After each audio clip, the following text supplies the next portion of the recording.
Last time I talked about the origins of the space race, how it began and who was behind it. But now it's time for Americans to leave this world. The day came and Apollo 8 is ready for launch. The crew step inside, one of these will be remembered, and they get ready to take their first trip around the moon. Now, getting from Earth to the moon is a 3-day job, and something I didn't touch upon last time, but I'll include it now.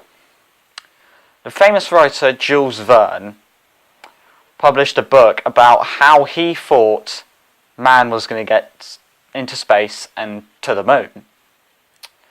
Now, he predicted nearly everything. He predicted that the launch sites would be Florida. Check. He predicted that the Americans were going to do it first. Check.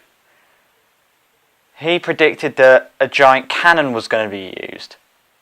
Not checked. But 100 years later, NASA is finally achieving.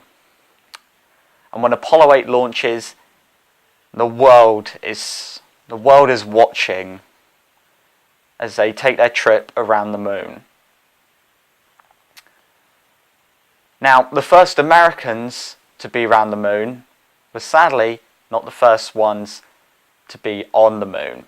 That would go down to the crew of Apollo 11, which included Neil Armstrong and Buzz Aldrin.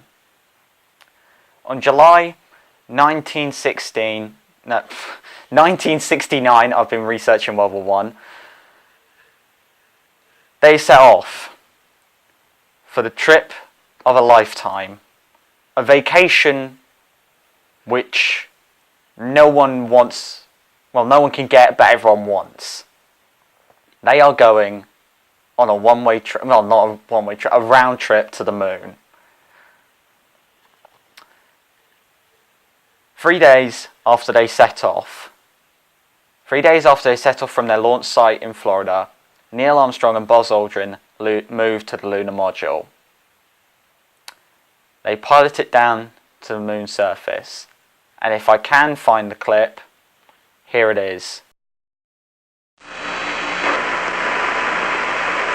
It's one small step for man, one giant leap for mankind. Oh, that looks beautiful from here. It's so nice to live in a day and an age where man can finally say that we have been to the moon. We can look up into the night sky and think, we've been there. Now, I know there's going to be a lot of Flat Earth supporters out there, so come at me, do your worst. So, that is really it about man first landing on the moon. Let me know what you think about Neil Armstrong and Buzz Aldrin in the comments below, and I shall see you next time for NASA's finest and darkest hour.